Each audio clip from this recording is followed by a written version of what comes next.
Someone told me these would get on every piece of clothing that I wear. Welcome back to part 3 of a ceramist trying to learn to use oil pastels. Yesterday I made this little holly, which a bunch of you thought looked more like a tomato, and I do want to do a tomato one eventually. But for today's learning progress, I wanted to try something with a background, specifically an abstract background, and for new additions, I 3D printed this thingy, so that way I could hold the oil pastels more like a pencil. Now, I do forget to use it multiple times throughout this. It did make the oil pastels longer and less work on my hands, which is the whole goal. For the main focus of the piece, I tried to go with a color palette that I'm not super comfortable with. Typically, I stick with the primary colors plus green, but for this piece, I tried to go with purples and pinks. You'll see how that goes.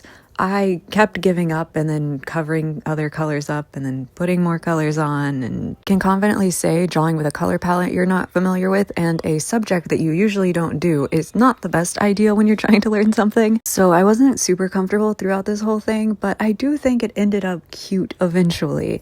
The background was a disaster for most of the time. Again, I typically don't do backgrounds. I'm more of like a here's the subject, here's a nice clean white background, and we move on. But I'm trying to learn and grow, so I attempted a background. I wanted something that looked like the ocean, where there's a lot of implied other stuff going on in there. So I tried to use a couple different blues as well as some greens to create some variants, scratched out the black so that way I could put in the little white for his eyes. First day, second day, third day. I don't think it's perfect, but I do think for my first ever piece covering the entire canvas, it could be worse. Let me know what y'all think, and I have a super fun plan for tomorrow.